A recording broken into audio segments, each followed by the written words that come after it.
Քերծվածքակայուն, ջրադիմացկուն եւ հարվածակայուն լամինատների նշված տեսականին ձեռք բերեք իդեալ համակարգի խանութ սրահներից 1 քառակուսի մետրը սկսած ընդամենը 2450 դրամից։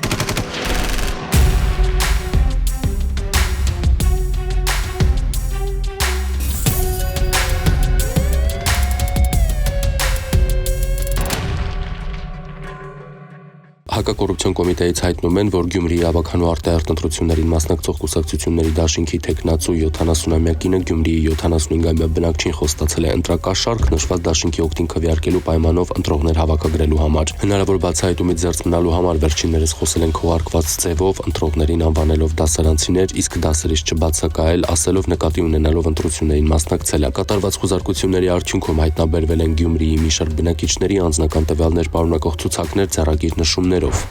Գլխավոր դատախազությունը Իջևան համայնքի նախկին ղեկավար Վարուժան Ներսիսյանից եւ նրան փոխկապակցված անձանցից Հօգուտ Հայաստանի Հանրապետության պահանջում է բռնագանձել 5 անշարժ գույք Տավուշի մարզում, 4 իրավաբանական անձում ունեցած մասնակցություն 181,770,000 դրամ որպես ապօրինի դրամական միջոցների մնացորդ, 108,883,000 դրամ որպես ապօրինի եկամտի մնացորդի եւ օրինական եկամուտներով չհիմնավորվող բարեխիղճ երրորդ անձանց փոխանցված դրամական միջոցների հանրագումար։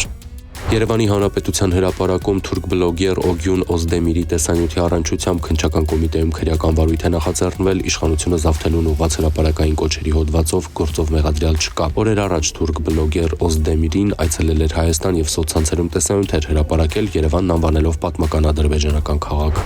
Մարտի 28-ին Երևանի ոստիկանության կենտրոնական բաժնում տեղեկություն է ստացվել, որ Տերյան փողոցի Յան Սակումբի մոտ վիճաբանություն է, իսկ քիչ անց տեղեկություն է ստացվել, որ նշված հասցեից հիվանդանոց է տեղափոխվել մի տղամարդ, պարզվել է, որ վիրավորը Երևանի բնակիչ 30-ամյա Արենն է։ Վերջինիս ընկերը ոստիկաններին հայտնել է, որ ժամը 1:20-ի սահմաններում Յանս ռեստորանի դիմաց անհայտ անձի հետ պարզաբանումներ կատարելու նպատակով մոտեցել է վերջինիս, ով առաջացած վիճաբանության ընթացքում ծեծի է ենթարկել իրեն, ընկերոջը ու Երևանի բնակիչ 27-ամյա Սևադային։ Դավթաշենի բաժնի ծառայողները մարտի 31-ին գույքը ոչնչացնելու կամ վնասելու կասկածանքով ձերբակալելու բաժին են տեղափոխել 44-ամյա մի տղամարդու, նա կենցաղային հարցերի շուրջ վիճաբանության ժամանակ փորձել է հրկիզել տնակը, ինչը կանխվել է քրոջ կողմից։ Պարզվել է նաև, որ վիճաբանության ժամանակ 42-ամյա քույրը խոհանոցային դանակով հարվածել է եղբորը, պատճառելով մարմնական վնասվածքներ։ 44-ամյա տղամարդու անձնական խոզարկությամբ հայտնաբերվել են կանեփի սերմեր։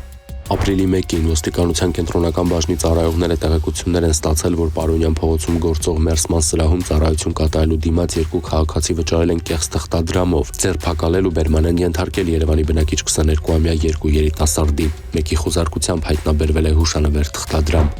Ապրիլի 2-ին Երևանի Կոմիտասի պողոտավ Աղարշան փողոց խաչմերուկում բախվել են շտապօգնության Toyota Hiace Magnishi եւ Ford Magnishi ավտոմեքենաները, ուժասներ չկան։ Բախման հետևանքով շտապօգնության ավտոմեքենան դուրս է եկել երթևեկելի գոտուց, բախվել բազալտե եզրաքարերին, կոտրել այն, անցել հետիոտնի համար նախատեսված մայթ, ապա կոտրել Երևանի քաղաքապետարանի կողմից տեղադրված նստարանը, առաջընթացել ու հայտնվել կանաչ գոտում ծառի մոտ։ Ապրիլի 1-ին Մարգարավանաձոր ավտոճանապարհին բախվել են Շիրակի մարզի բնակիչ 30-ամյա Սամվելի վարած Գազել եւ Արմավիրի մարզի բնակիչ 32-ամյա Սասունի վարած Mercedes Magnishi ավտոմեքենաները։ Սասունը եւ նրա ուղևորներ Արմավիրի մարզի բնակիչներ 2-ամյա ՆՄ-ն, 34-ամյա Նոնան տեղափոխվել են հիվանդանոց, իսկ Mercedes-ի եւս մեկ ուղևոր Արմավիրի մարզի բնակիչ 33-ամյա Տարոնը տեղափոխվել է բժշկական կենտրոն։ Ապրիլի 2-ին Kia Sportage Magnishi ավտոմեքենայով Երևանի Առնո Բաբաջանյան փողոցից դեպի Իսակովի պողոտա ընթանալիս դուրս է եկել երթևեկելի գոտուց, բախվել բազալտե եզրաքարին, ապա հողաթմբին եւ գլխի վեր շրջվելով հայտնել հետիոտնի համար նախատեսված մայթին։ Վարորդը եւ նրա անչափահաս ուղևորը տեղափոխվել են հիվանդանոց, վարորդը ենթարկվել է սթափության փորձաքննության, եղել է սթափ։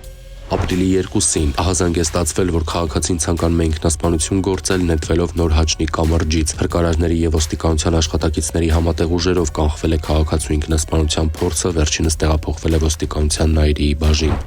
Ըստ ոստիկանության օպերատիվ հաղորդագրությունների ամփոփագրերի ապրիլի 2-ից 3-ը ոստիկանության ստորաբաժանումները բացահայտել են հանցագործության 88 դեպք, որոնցից 4-ը նախկինում կատարված, մասնավորապես տրանսպորտային միջոց վարելու իրավունք չունենալու 11, թմրանյութի հայտնաբերման 10, ֆիզիկական ներգործության 9, խարդախության 8, անձնական ունեցվածքի գողության 6, հոգեկան ներգործության 5, մարմնական վնասվածք պատճառելու, խուլիգանության 4, զենքզինամթերքի առգրավման, փաստաթղթի կեղծիքի, ինքնիրավչության 3, տեսանյութի իրացման, ծառերը թփերն ապօրինի հատելու 2, սեքսուալ բնույթի բռնի գործողության, բնակարանային գողության, վստահված գույքի հափշտակման, գույքը ոչնչացնելու, բուժաշխատողի կողմից մասնագիտական պարտականությունները չկատարելու, քվեարկության գաղտնիությունը խախտելու, դատական ակտը չկատարելու, մասնավոր ոլորտում ծառայողական լիազորությունները չարաշահելու, ծնողներից երեխային ապօրինի բաժանելու կամ երեխային փոխելու, ինքնավնասման, թմրամիջոցների, հոգեմետ նյութերի ապօրինի շրջանառությունն իրացնելու նպատակով կամ դրանք իրացնելու համար պայմաններ ստեղծելու մեկական դեպք է բացահայտվել։ Գրանցվել է զենք զինամթերքի կամավոր հանձնման 5 դեպք, անցած 1 օրվա ընթացքում հանրապետությունում արձանագրվել է ճանապարհատրանսպորտային 10 պատահար, 10 անց ստացել է տարբեր աստիճանի մարմնական վնասվածքներ։